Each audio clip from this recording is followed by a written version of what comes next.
Okay, we're going to start up again.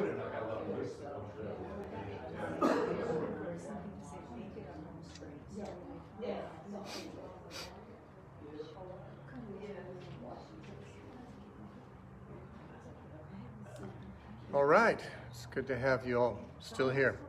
All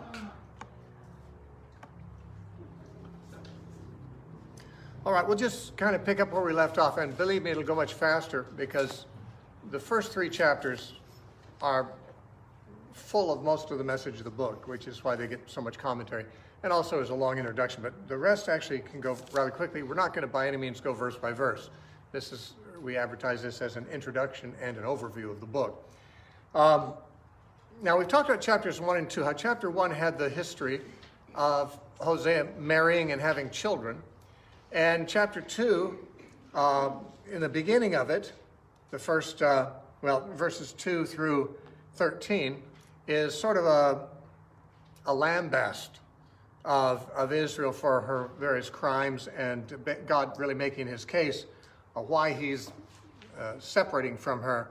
And he began that in verse 2 of chapter 2, bring charges against your mother.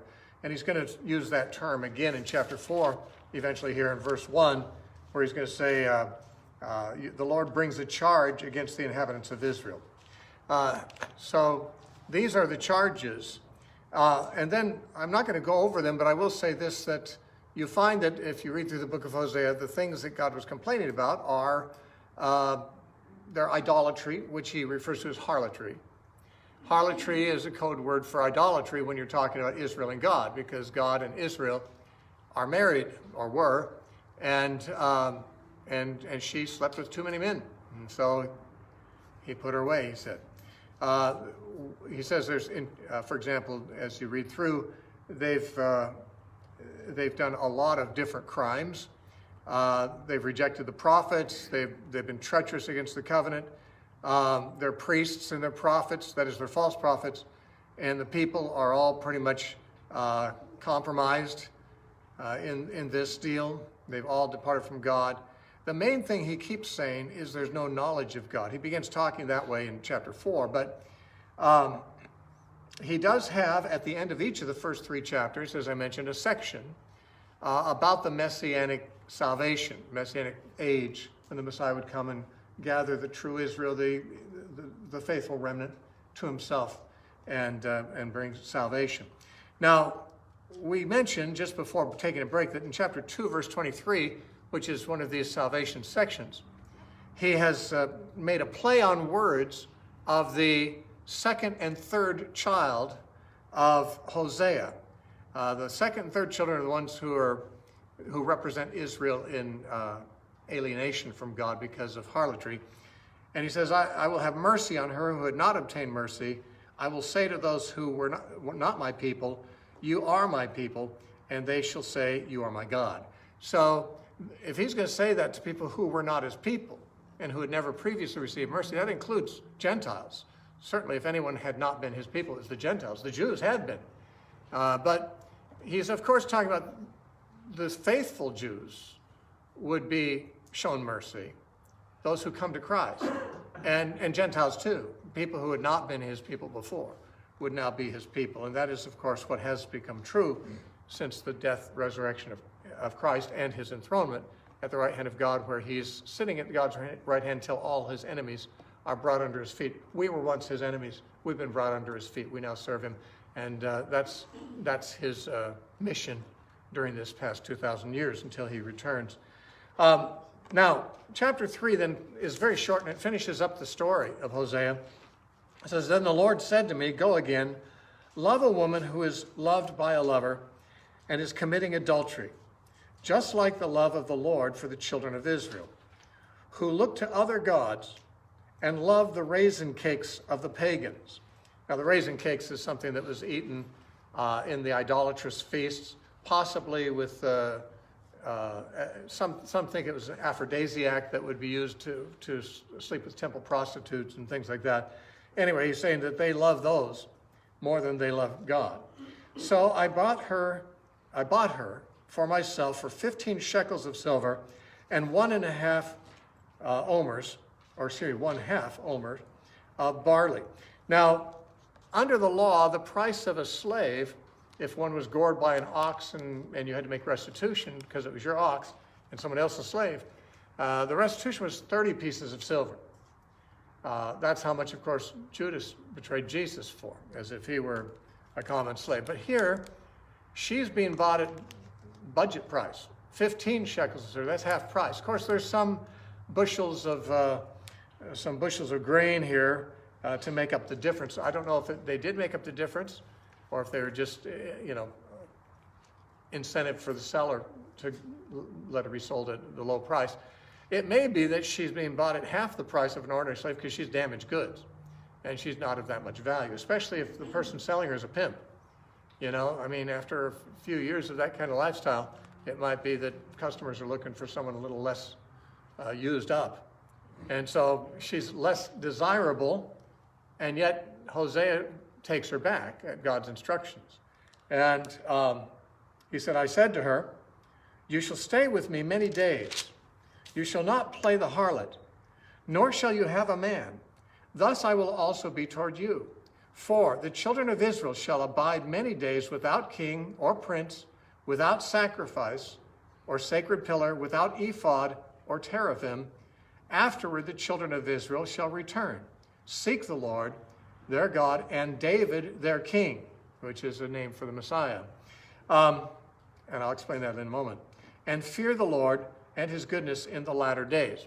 Now, the term the latter days has been commonly used in popular eschatological preaching to usually just kind of, you see latter days or last days, we just say, oh, that's like, in the tribulation, or that's like just before Jesus comes back, that's the latter days.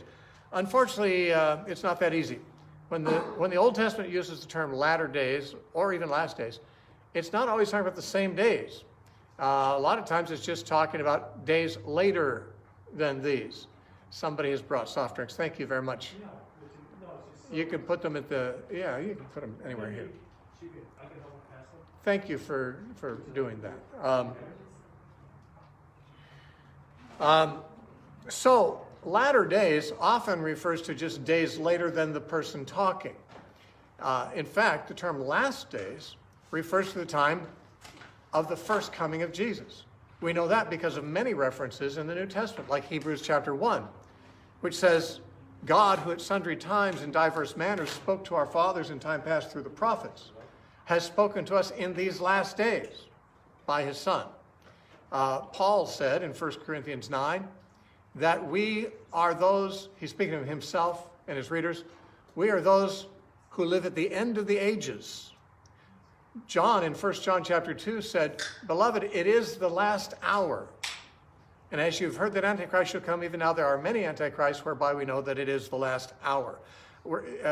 Peter said that Jesus, in 1 Peter 1, he said, Jesus was foreordained before the foundation of the world, but was manifest in these last days, or in the last days. James told the rich of his day that they had laid up treasures in the last days. So all the New Testament writers indicated that they and their readers were living in the last days. So latter days is less specific. Latter days just means times later than the speaker. The term last days usually refers to the last days, I believe, of the Second Temple, of the Jewish order, the destruction of the Old Covenant and the coming of the New. That's, if you look at all the times when the New Testament writers refer to the last days, there's a good chance that that's what they're referring to. I won't press that too hard, but I will say this, that the term in the latter days, that does not mean at the end of time. That just means later. You'll understand this later. This will happen later, not now. Now, what is it that's going to happen later and not now? Well, he said to his wife when he took her back, you will stay with me for many days. You shall not play the harlot, nor shall you have a man. Thus I will also be toward you. Now, when he says shall not play the harlot, neither will you have a man, he might mean any other man than him. He might mean that, she's had a lot of men, but now you're going to be faithful to me and you're not going to have any men. And I'll be the same to you. I'll be faithful to you too. But there's many who read it. Many scholars have felt that it's saying that for many days after he took her back, they themselves would be abstinent. You won't have a man, including me, he's saying. You will be without sex. You'll have to live chaste for a while. Maybe this was to see how her health was. Maybe this is to see if she's pregnant. Maybe, there might have been sort of you're coming back, but we're not going to rejoin quite immediately here. We'll go some days with abstinence before we, rejoin. So it could be either way. Whether he says you will not have a man, it's not clear if it means any man, including him, for a while. And he'll abstain too. I mean, it's going to be as hard on him as her, but maybe harder. But there's difference of opinion. You don't have to know the answer to that, but the point is that this being without a man for many days means that there hasn't been quite the full restoration. And it seems to be interpreted in verse 4, for the children of Israel shall abide many days without a king, without a prince, without a sacrifice or a sacred pillar, without ephod or teraphim. Now, some of these things sound like good things. Kings, princes, even an altar, a pillar, ephod. An ephod was what the priest wore in the temple over his robe. It was a sort of a tunic that went over his robe. But ephods were also used for idolatry. In the book of Judges, for example, when Gideon had delivered the people from the Midianites, the people offered him kingship, and he refused. He says, I will not reign over you. The Lord will reign over you. But he says, I do want an ephod. Give me an ephod.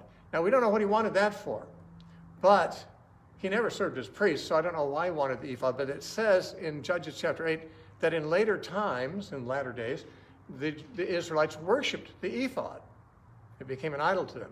Now, at the end of the book of Judges, there's a man named Micah who's a Levite who he gets himself an ephod and he sets it up to worship an idol. So apparently the ephod that Aaron, the high priest, wore was either other religions had similar garments and called them by the same name, or maybe they imitated Aaron's priesthood, but these were not the real ephod of the real priests. And when he says you'll be without an ephod, he's probably not referring to without an Aaronic priest, but probably without false priests, because he talks about teraphim also, and teraphim are images, which the Bible does not, the Old Testament would not allow.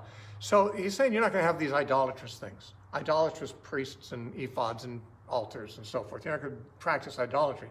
You also won't have a king for that period of time.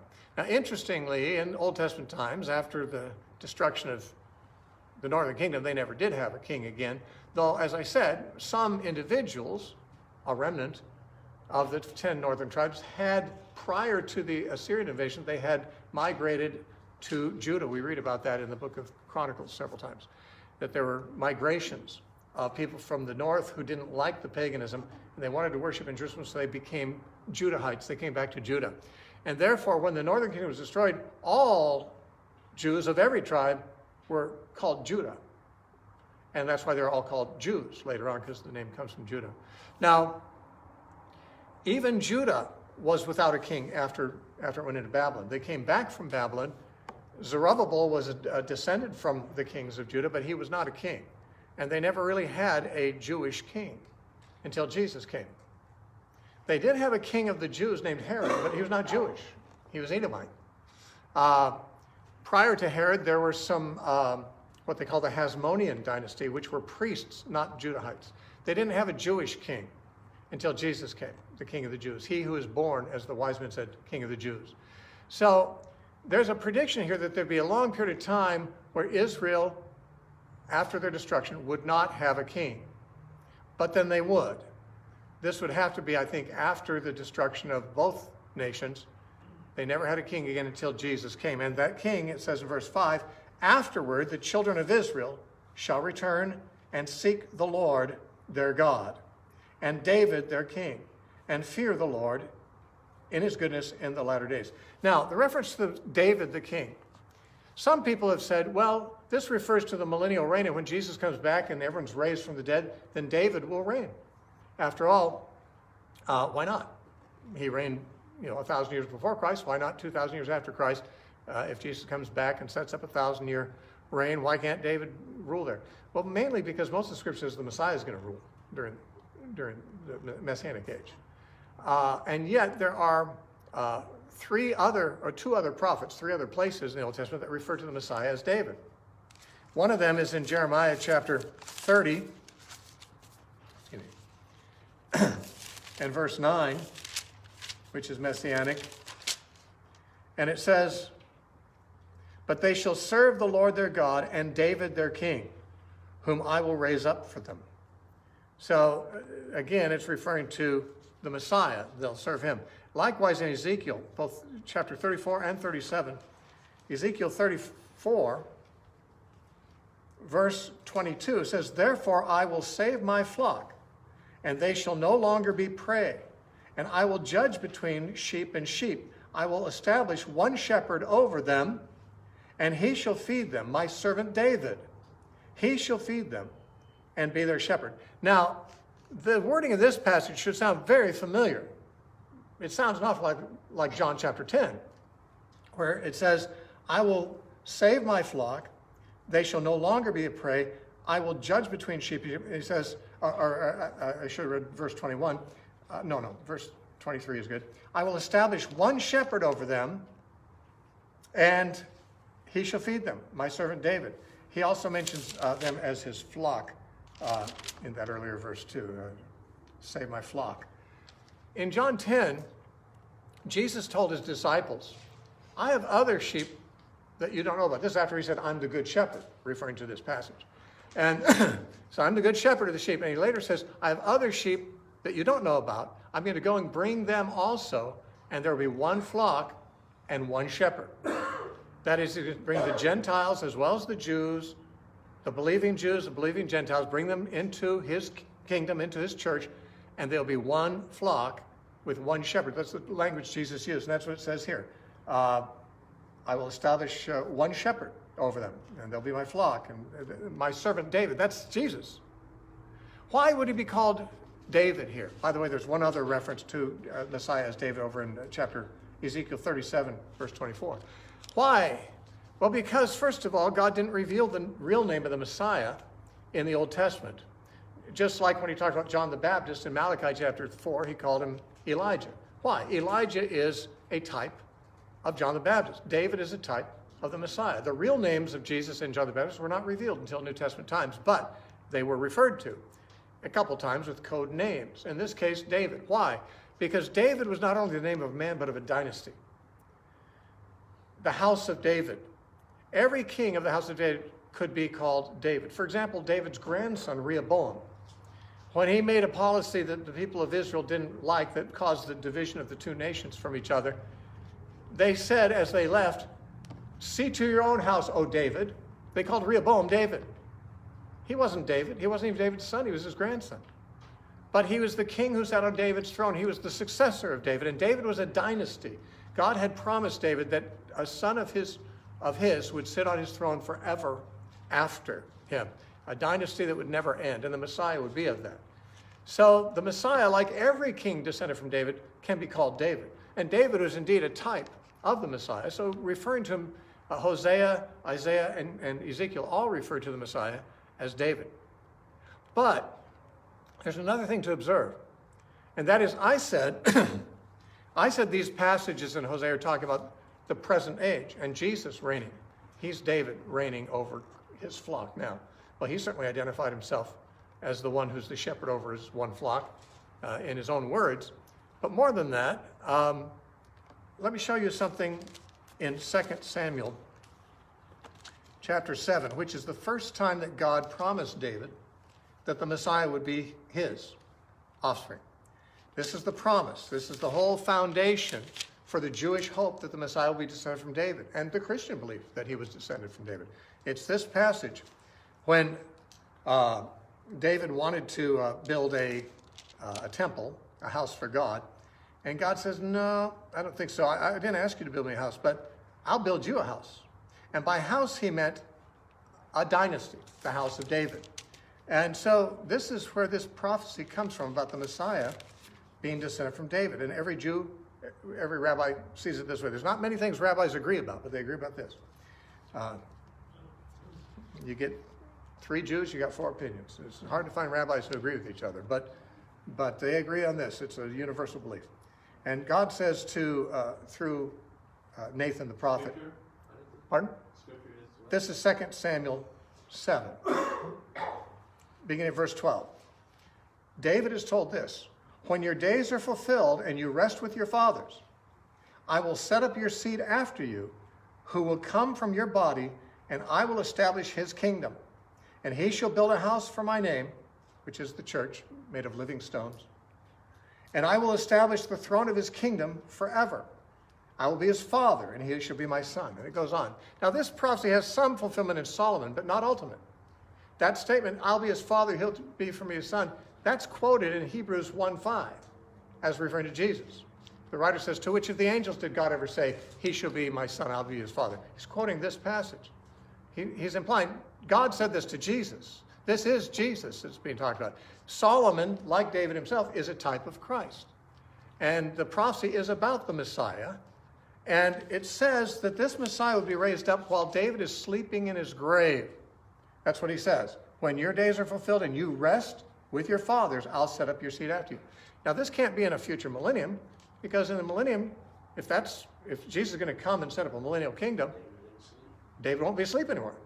He'll be out of his grave like everybody else. When Jesus comes, he's going to raise the dead. David will raise when Jesus comes back. So if there's a 1,000-year reign after that, and David reigns, or David's seed reigns, it doesn't meet the conditions of the prophecy. The prophecy says this will happen while David is asleep with his fathers, that God will raise up his seed to reign after him. And Peter exploits that wording in Acts chapter 2, when he's quoting from David about the Messiah. In fact, just starting in Acts chapter 2, verse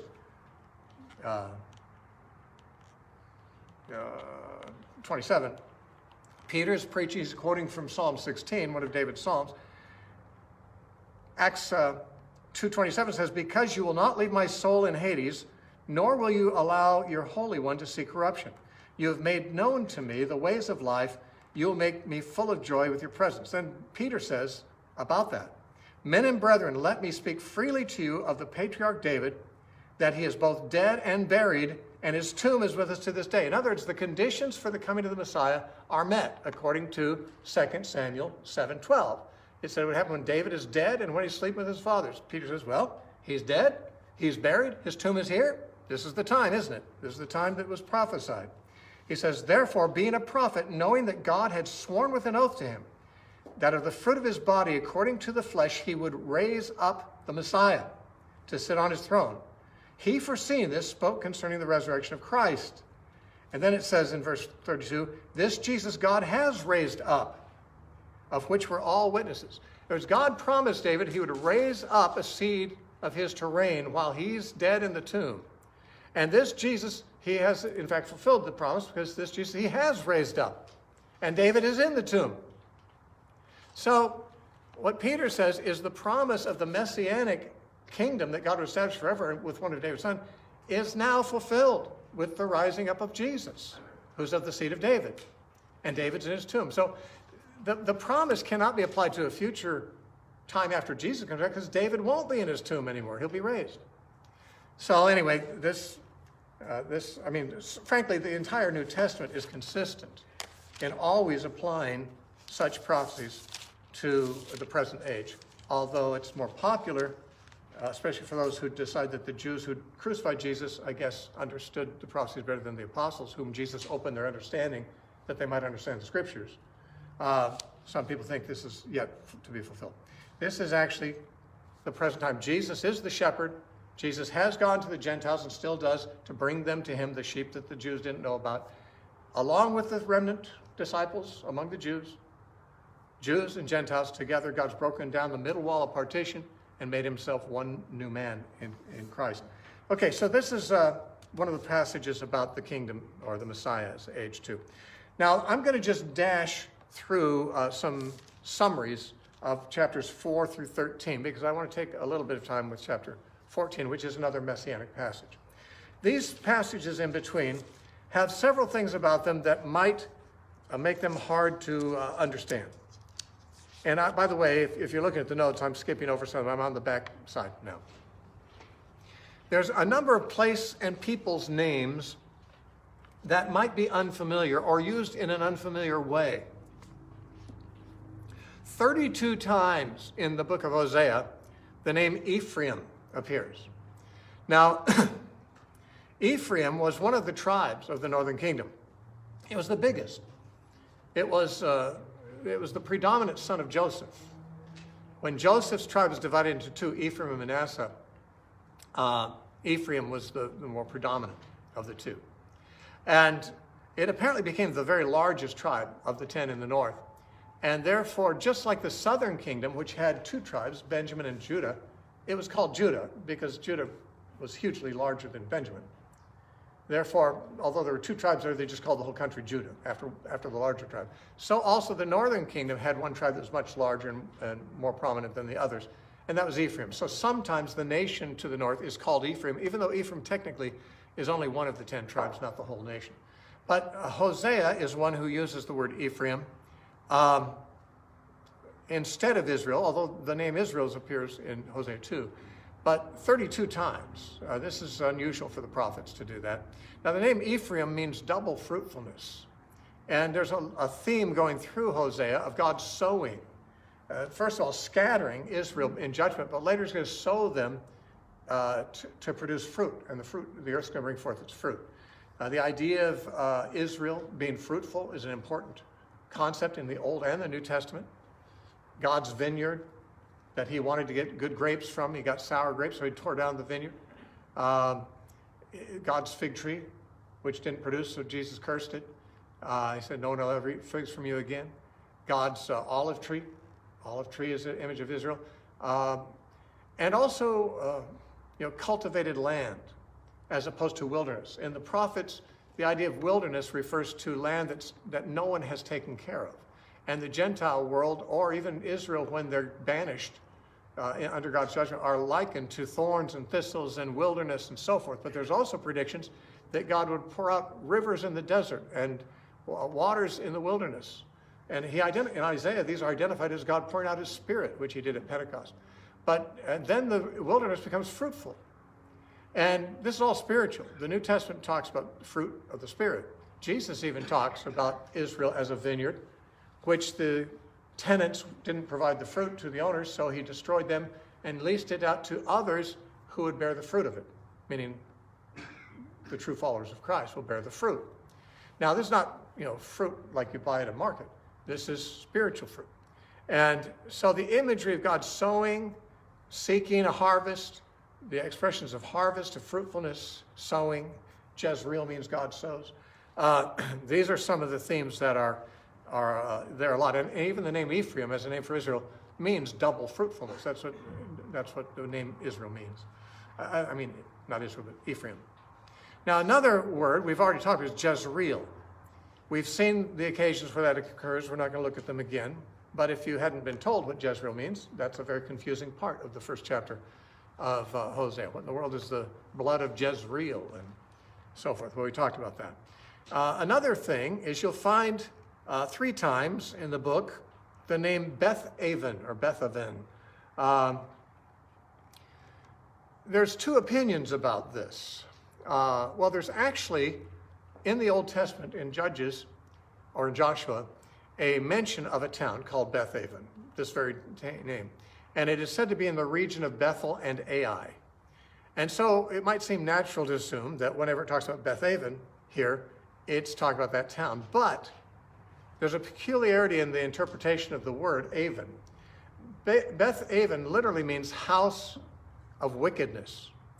Now, most commentators, in fact, all the ones I've encountered, feel that when Hosea uses the term Beth-aven, he's not speaking of a town near Bethel called Beth-aven. He's talking about Bethel. He's given it a symbolic name, just like in Revelation 11:8, it says that the city of Jerusalem, where Christ was crucified, is spiritually called Egypt and Sodom, it says. Sometimes Israel and their cities can be given names that are play on words to their real name. Bethel means house of God. Beth-aven means house of wickedness. Now, Bethel is one of the 2 places where the golden calves were set up by Jeroboam in Israel. So it was a place where the Israelites went to worship a golden calf.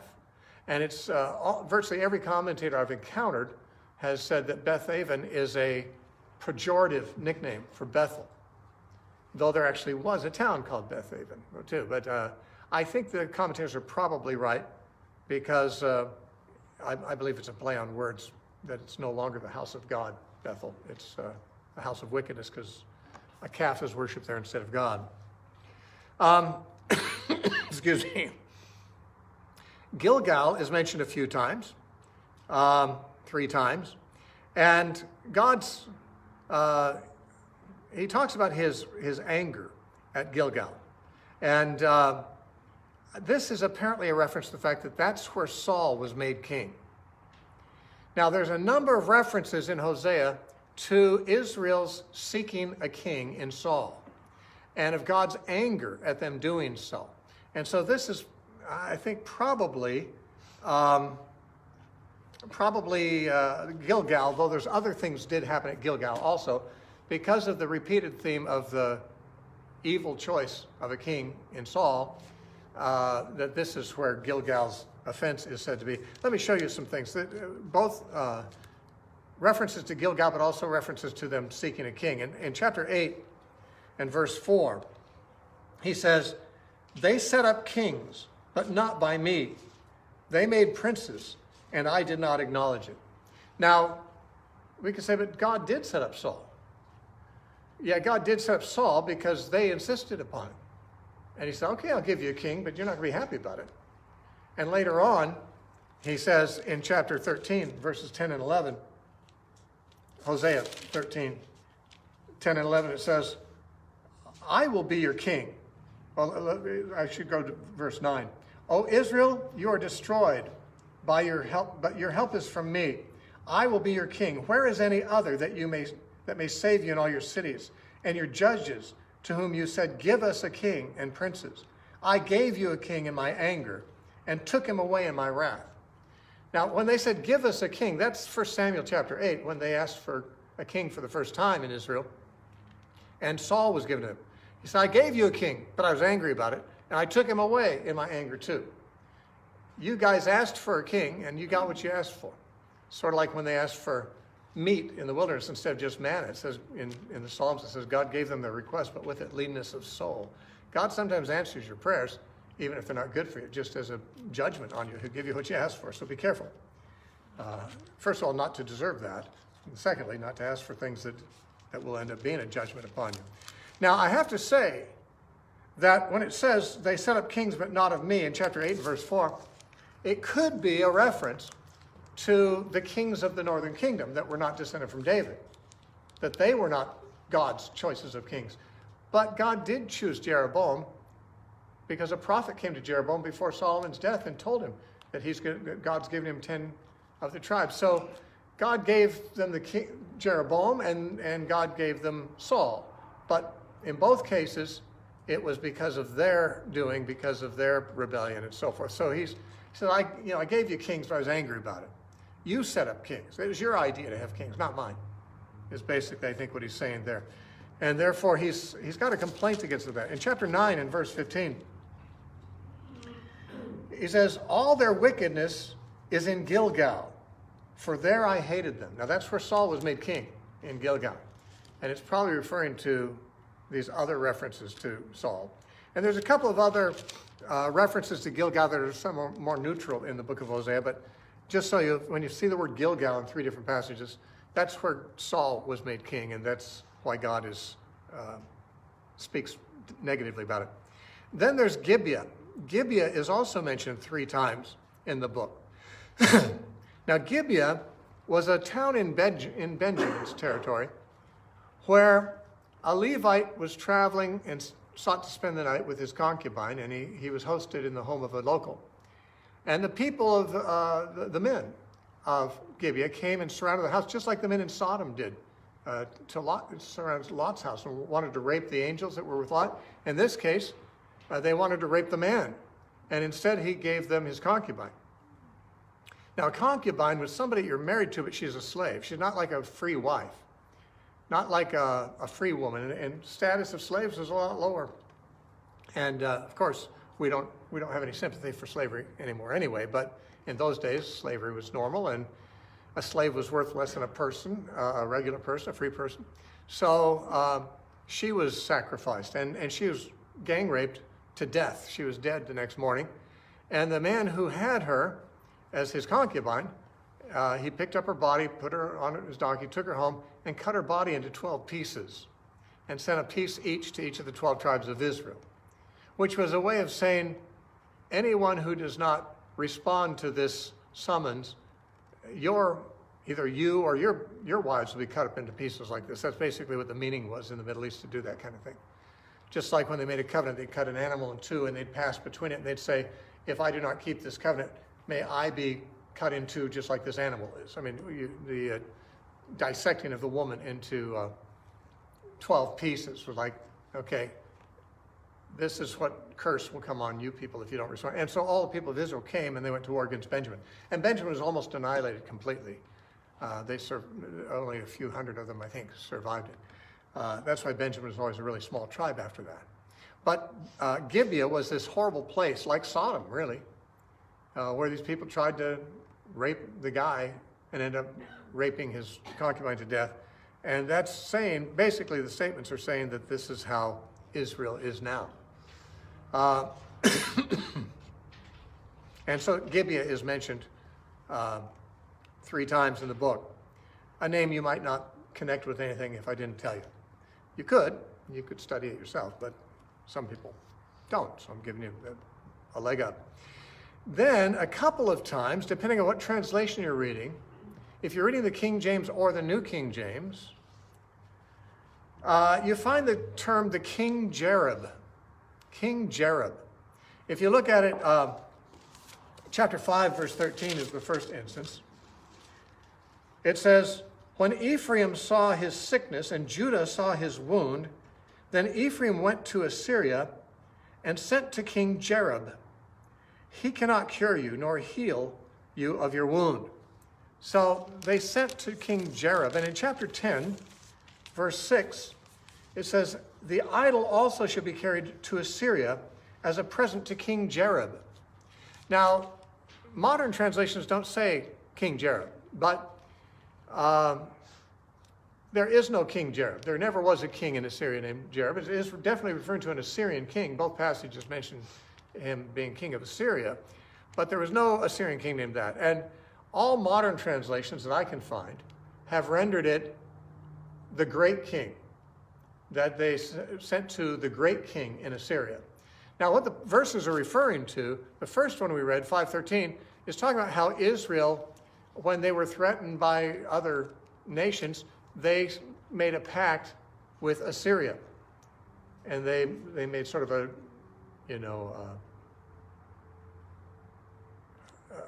treaty with Assyria, because Assyria is big and they could protect them. But the second passage says they'll be carried away. The idol in Bethel will be carried away to King Jareb in Assyria. So even though they had looked to King of Assyria for help, he ends up being the one who destroys their nation and carries them off into captivity.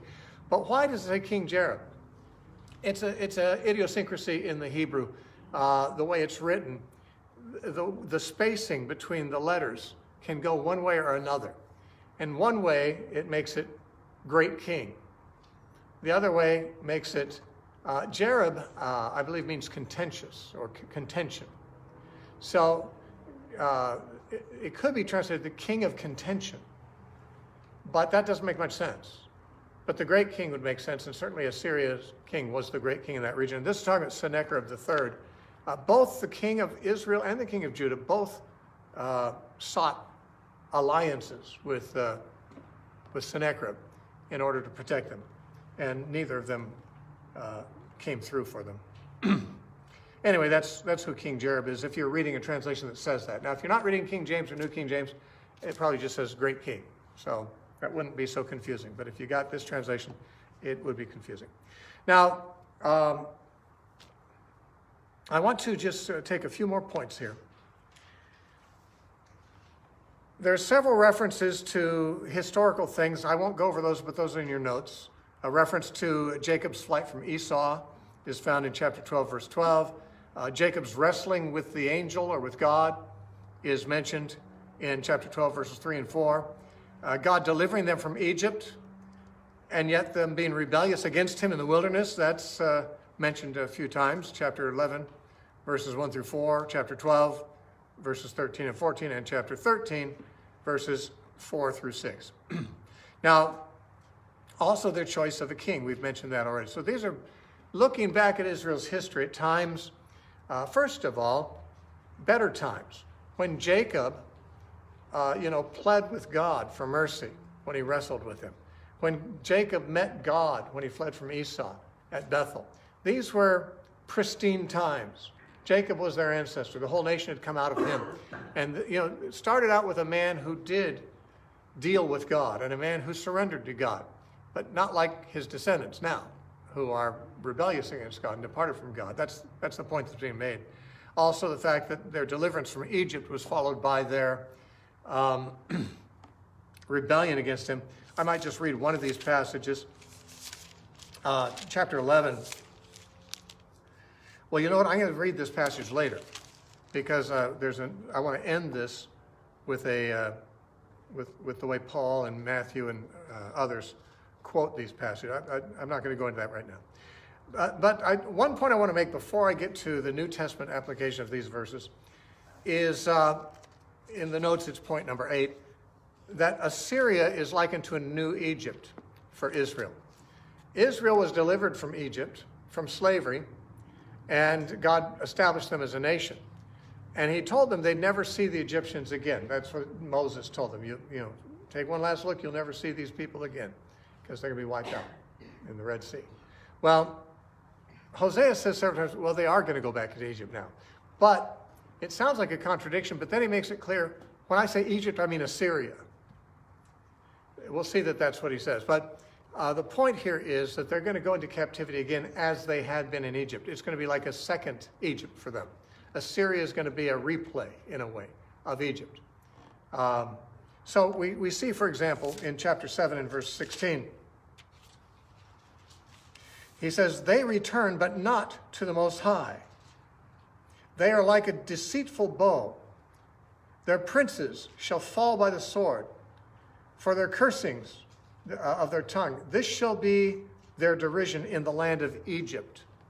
So it makes it clear that they're going to be in Egypt again, but it's not actually Egypt, as we shall find out that he's talking about. In chapter 8 and verse 13,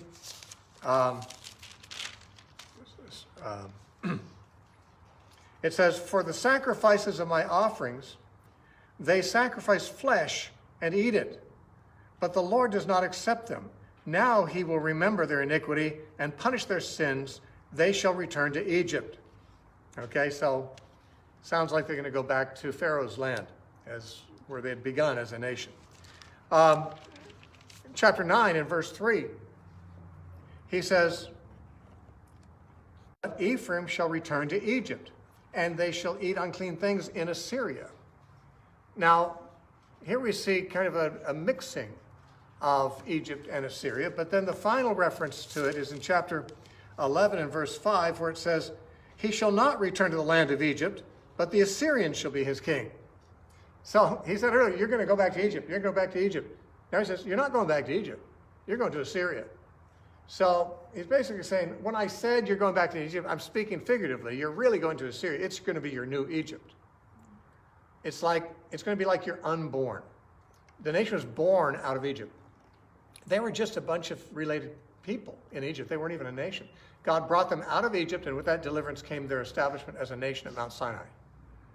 They were born out of Egypt. Now they're going to die in Egypt, or as it were, they're going to be unborn. They're not really going back to Egypt, just Assyria, but that's going to be the end of them. That kingdom is going to be no more. It'll be as if they hadn't been born. He might as well have left them in Egypt because they're in a state just as bad, a non-existence as a nation anymore. Okay, now, I wanted to bring out 4 particular verses in Hosea that are very important verses and that are quoted importantly in the New Testament. But I already pointed out one of these examples, and that's in the beginning when he talks about they who were not my people will be called my people, those who had not obtained mercy will obtain mercy. The quotation there was Romans chapter 9, verses 25 and 26, and also 1 Peter 2:10. We already looked at that, so I won't take the time for that now. The next case is a very interesting one. Hosea 11:1. When Israel was a child, I loved him, and out of Egypt I called my son. Now, the last half of that verse might sound familiar. If you've ever even started reading through the New Testament, you don't have to get through the first 2 chapters to encounter this prophecy. Matthew chapter 2, when Jesus' parents had to flee from Herod so that the baby would not be killed with the other infants in Bethlehem, they went into Egypt. And Matthew said that it might be fulfilled, which was written in the prophet, I called my son out of Egypt, or out of Egypt I've called my son. It's a quote from Hosea 11:1. Now, here's what's interesting. Hosea 11:1 is not a prophecy. It's a historical reminiscence. It says, when Israel was young, I loved him and called my son out of Egypt. It's talking about the Exodus. Remember, before the Exodus, God said to Pharaoh, Israel's my firstborn. If you don't let Israel go, I'll kill your firstborn. So God owned Israel as his son, and they were in Egypt, and God called them out of Egypt. And we know it's talking about that because as we read the next verses, it says, as they called them, so they went from them, they sacrificed to the Baals and burned incense and carved images. I taught Ephraim to walk. Again, he was a child. In the infancy of the nation, in the infancy of Israel, they were brought out of Egypt, and then God taught them to walk by giving his laws, of course. By giving them laws, he taught them how to walk as no other nation had been taught to walk, and so forth. He's reminiscing about the Exodus. He's not predicting anything. There's no predictions in this. And Matthew quotes it as if it's a prediction that the Messiah will come out of Egypt as God's son. How does Matthew justify that? Well, Matthew, by the way, is right. And remember, it says in Luke chapter 24 that when Jesus rose from the dead, he met with his apostles. Matthew would be one of them. And it says he opened their understanding that they might understand the scriptures. That'd be the Old Testament scriptures. There was no New Testament. So Jesus gave the apostles the ability after the resurrection of Christ to correctly understand what the scriptures in the Old Testament were saying. Now, this doesn't look like a prophecy at all. It's just a reminiscence. There's many of them like it in the Old Testament. God reminding them, I brought you out of Egypt. I brought you out of Egypt. But here the wording is, out of Egypt, I called my son. And since Matthew has made it very clear, Jesus is the Son of God, and he had to go to Egypt and therefore come out of Egypt later. Israel, it is assumed by the New Testament writers, is a type of Christ. Israel was God's firstborn in the Old Testament. Jesus is God's firstborn in the New Testament. By the way, in the Isaianic passages, which we call the servant songs, Israel was the servant of Yahweh. In the New Testament, Christ is identified by the citation of those very passages as the servant of Yahweh. In the Old Testament, Israel is the vine. In the New Testament, Christ is the true vine. In the Old Testament, Israel is the seed of Abraham. In the New Testament, Christ is the seed of Abraham, according to Galatians 3:16. In other words, Israel is the type of Christ. What happened to Israel happened to Christ. Matthew is not saying that this was a prediction. He's saying it's a type. God brought Israel out of Egypt in its infancy as a nation. He did the same thing with the Messiah. There's a connection. It's intentional. He's not playing fast and loose with the scriptures. He's showing us something that I think all the apostles understood and knew. Namely, that what was true of Israel in the Old Testament and many things said about Israel are actually fulfilled in Christ. And many of the things in Israel's history are paralleled in Christ's history. After all, remember, when Jesus was baptized, he went into the wilderness and was tempted for 40 days. Israel went through the Red Sea, which Paul likens to baptism in 1 Corinthians 10, verses 1 through 5. He says they were baptized in the sea, in the Red Sea. When Israel was baptized, as it were, they went 40 years into the wilderness to be tempted, to be tested. Jesus only 40 days. He didn't have 40 years to spare, but the nation was baptized, and then it went into 40 days of testing in the wilderness. Jesus was baptized. He went 40 days of testing in the wilderness. And there's a number of things in the life of Jesus that parallel that of Israel. It's not accidental. Israel was a type of Christ. God called Israel out of Egypt. God called Christ out of Egypt in his infancy. And that's what Matthew is pointing out. Now, by the way, I had a caller call me on the air the other day.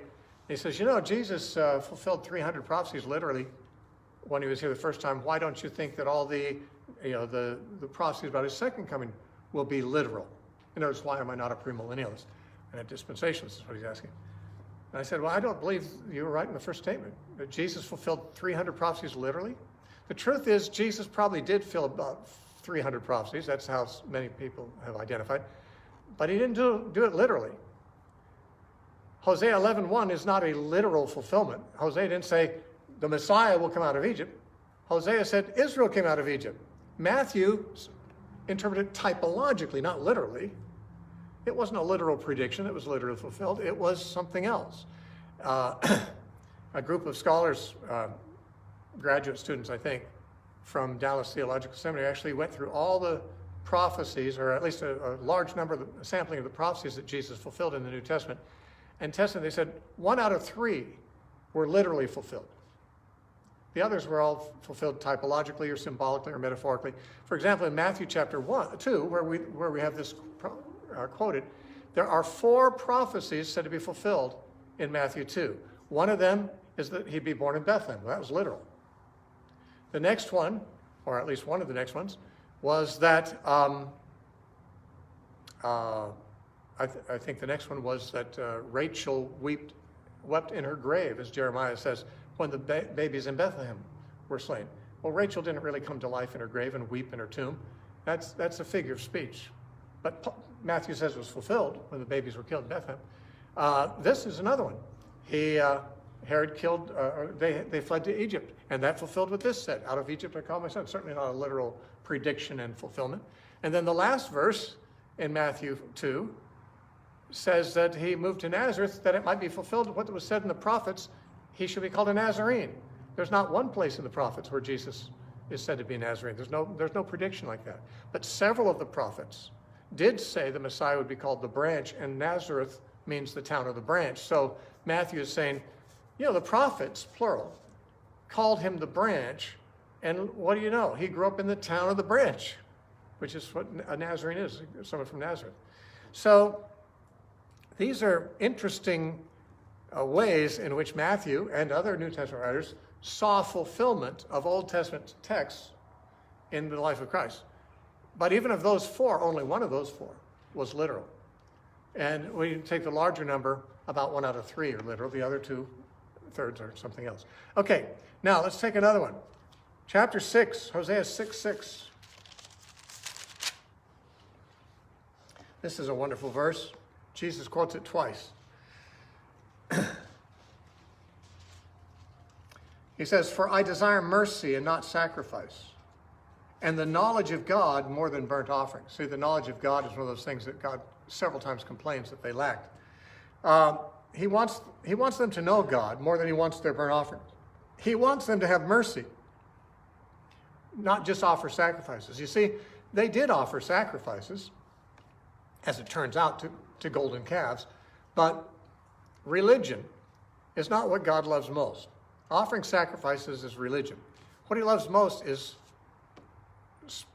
godly character, mercy, being merciful, knowing God. Now, Jesus quoted this twice, and it's interesting. In Matthew chapter 9, when his disciples were accused of breaking the Sabbath by rubbing grain in their hands on the Sabbath and eating the kernels that were separated thereby from the chaff, when the criticism came, Jesus said to the Pharisees who were doing the criticizing, Matthew 9:13, "Go and learn what this means. I desire mercy and not sacrifice." Now he said, go and learn what this means. Scholars agree that this was a way that the Pharisees themselves, the rabbis, would preface a statement when they were going to quote a verse to somebody who asked what they thought was a stupid question.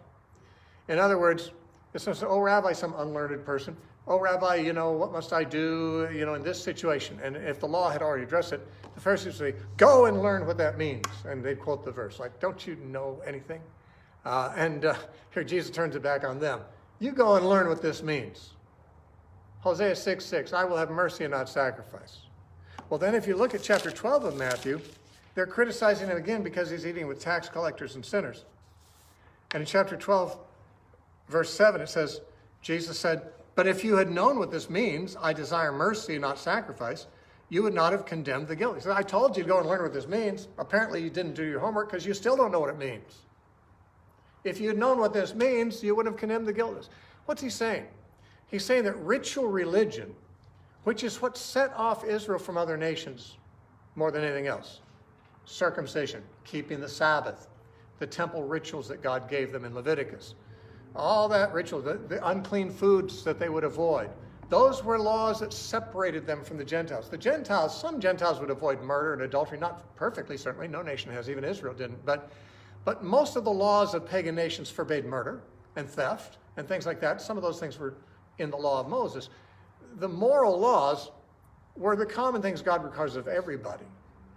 But the ceremonial laws were only for Israel, and that's what they took their boast in. We are circumcised, not like the uncircumcised. We keep the Sabbath, not like these pagans who don't keep the Sabbath. We don't eat these unclean foods like the pagans. They boasted in their ceremonial cleanness and the special laws that God gave them that he didn't give other people. And God says in Hosea, these sacrifices, all this stuff, this ceremonial worship that you boast in, I don't care about that as much as I care in you being merciful, as much as I care in you knowing me. In other words, the inward life of holiness, the inward life of godliness, the being just and merciful. Jesus said in Matthew 23 to the Pharisees, "You hypocrites, you pay your tithe of mint and anise and cumin," which is keeping ceremonial law of tithing for the sake of the temple. He says, "But you neglect the weightier matters of the law, justice and mercy and faithfulness. These things you should have done and not left the other undone." God cares more. They're weightier matters of the law. What's weightier? Not the tithing and the sacrifices and the unclean food avoidance and the circumcision. Those are not the weighty matters. Those are ceremonies, all of them. What matters to God is justice and mercy and faithfulness. What he wants is righteousness in the character. That's what Hosea says. That's essentially what Micah said also in a very famous verse, Micah 6:8, where the people are asking, "What does God require me? Shall I sacrifice rivers of oil? Shall I bring 1,000 goats and bulls? Shall I sacrifice my own son?" They're making it sound like God's really demanding. Like, what's he want from me anyway? And all the things they suggest are rituals. And Micah says, "He showed you, O man, what is good and what the Lord requires of you, that you do justly, that you love mercy, that you walk humbly with your God." These are the things that God wants. David himself said, "Sacrifice and offerings you did not desire, but a broken and contrite spirit." God has, even the Old Testament prophets and David knew that all these rituals were not what God was excited about. He's excited about goodness, righteousness, justice, mercy, faithfulness, humility. And that's what Hosea is one of the places. In fact, Hosea is the one that Jesus chose to quote a couple times to make that point. Now, one other thing I'd point out. In fact, maybe I'm already late on it. No, I've already covered that. That's repetition. I wasn't paying attention when I made those. That's all of them. So the only thing I have left, and I've got 5 minutes, is chapter 14. Chapter 14 is the last chapter of Hosea, and it's also one of the restoration passages.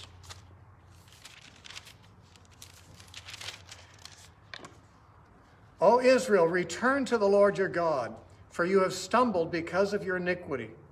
Take words with you and return to the Lord. Say to him, take away all iniquity. Receive us graciously, for we will offer the sacrifice of our lips," not animal sacrifices, but our praises to God. That term, sacrifice of the lips, refers to the same thing as Hebrews chapter 13. I think it's verse 13, if I'm not mistaken, where the writer says, "Let us offer up the fruit of our lips, the sacrifices of praise and thanksgiving to God." That idea of the fruit of the lips is here, not animals. "Assyria shall not save us. We will not ride on horses, nor will we say any more to the work of our hands, 'You are our gods.' For in you the fatherless finds mercy." Now, that's what he tells them to do and to say. That's the change of heart he's requiring of them. Then he says, he promises, I will heal their backsliding. I will love them freely. For my anger has turned away from him. I will be like the dew to Israel. He shall grow like the lily. Remember Jesus said in Matthew 6:28, consider the lilies, how they grow. How do they grow? Well, they don't toil or spin. They don't worry. Grow like that. Grow by not worrying, by trusting God. Consider the lilies, how they grow. He says that Israel shall grow like the lily. Well, so do we if we follow Christ's instructions. And lengthen his roots like Lebanon. His branches shall spread. His beauty shall be like an olive tree. Yeah, as Paul called it in Romans 11. And his fragrance like Lebanon. Those who dwell under the shadow, his shadow shall return. They shall be revived like grain and grow like the vine. Their scent shall be like the wine of Lebanon. Now, of course, these are all agrarian images, very common in all the prophets, actually, or at least most of them. It's a very common thing in the prophets for agrarian images of blessing to be used. Every man shall sit under his vine and his fig tree. Just means he'll be secure, and it'll be at peace. He'll be unafraid. So, this doesn't have to be fulfilled in an agrarian way. And it's interesting how often Jesus would take images from farming and use them in his parables. A sower went out to sow, or, and then there's someone threw tares in there, or, a man planted a mustard seed and it grew. And I mean, these are spiritual images, just like God was looking for fruit from the vine, Israel. He's looking for justice and righteousness, is what he said in Isaiah 5:7. That's the fruit he wanted. Paul talks about the fruit of the Spirit, but fruit and fruitfulness is a very common image in the New Testament. By the way, if you happen to read this book, I've got a chapter on that very fact and its significance to the kingdom of God. Ephraim shall say, what have I to do any more with idols?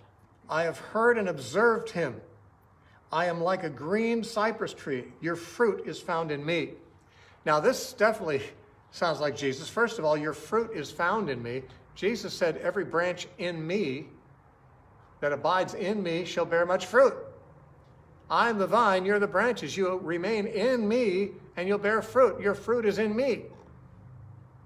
Clearly referring to this imagery here. When it says in that verse earlier in the middle of verse 8, I have heard and observed him. This is what they'll be saying. I have heard and observed him. That's what John said. In John chapter 1, verse 14, the word was made flesh and dwelt among us, and we beheld his glory. We saw him. In 1 John chapter 1, verse 1, he says, that which we have seen, which we've heard, which we've looked upon, and our hands have handled of the word of life, that which we've seen and heard, we declare unto you. He's talking about we saw him, we touched him, we heard him. Like Job at the end of the book of Job, when he sees God, he says, I've heard of you at the hearing of the ears, but now my eye sees you, and I loathe myself and repent in dust and ashes. So Israel repenting because they now see him. When did they see him? It says in John chapter 1, no man has seen God at any time, but the only begotten of the Father has revealed him. And certainly Jesus said, if you've seen me, you've seen the Father. So at what point in time can it be said we've seen him? Well, when Jesus came and was seen by Israel. Who is wise? Let him understand these things. Who is prudent? Let him know them. Now, this is kind of interesting because Paul says that the gospel he preached was that which was not known to the sons of men, but had been revealed to himself and he said the holy apostles and prophets through the Spirit. That an understanding was being given to them that was not before. And he says, well, who can understand these things? Who is wise and understands them? For the ways of the Lord are right, the righteous walk in them, but transgressors shall stumble in them. Now, what this basically says, it's a short chapter and a short messianic passage. Basically, God's going to bless his people, the true remnant of Israel, who follow Christ, with fruitfulness, like a vine, like a fig tree, like grain. All these things are simple. I mean, grain. Paul said to the Corinthians, he said, I planted and Apollos watered, but God gave the increase. Talk about grain. He says, for we are laborers together with God, me and Apollos, but he says, but you are God's field. And that's likening the church to a field of grain. He says, I planted it, Apollos came and watered it, God gave the increase. Apollos and I are laborers in the field, but you're the field. The church is the field of grain. One of the parables of Jesus in Mark 4, he said, the kingdom of God is as if a man would sow seed in his field, and he would sleep and wake, and the seed grew, and he knows not how. He says, for the earth itself produces the grain. First the blade, then the head, then the full grain in the head. He's comparing the kingdom, which is the colony of Christians on the planet, with a growing stock of grain to produce the fruit of wheat in this case. All these agricultural images are picked up by Jesus and Paul and applied to the church. Then, of course, it's most important in verses 8 and 9, or especially 8, it talks about how the people of God will have actually had him revealed to them. They will have seen him, and they will bear fruit because their fruit is in him. The way that Jesus used these images in his teaching make it almost impossible to imagine that he's not thinking of this passage and others like it. So, again, we have the high points of almost any prophet are not the times when they predict the fall of Tyre, the fall of Babylon, and it comes true just the way they said it did. Those are great. We love those things to impress people with how history has fulfilled prophecy. But the real important passages of the prophets are those that are messianic, the ones that speak of what God will ultimately do by sending a king, by sending the Messiah, by establishing his reign, which is established when he was seated at the right hand of God, the Father, 2,000 years ago, and he still reigns. He still is reigning over us now. And Paul said in 1 Corinthians 15, and he must reign until he's put all his enemies under his feet. So Christ is reigning now, and he'll continue to reign until he's finished with his conquests. Jesus said in Revelation 3, 3:20, to him that overcomes, I will allow to sit with me on my throne, even as I have overcome and am seated with my Father on his throne. In other words, I'm already enthroned. I'm going to let you sit with me on my throne with me if you overcome. But he's enthroned. He's the King. He's the King of kings, Lord of lords, and we will reign with him. And all these passages in the Old Testament speak of it. We wouldn't know that they're symbolic if the apostles and Jesus didn't quote them and apply them to their own time. So since they did, we are given greater insight, just like they were given greater insight to the Old Testament scriptures. Well, okay, we've gone as much time as we have, so I'm going to go ahead and turn this off.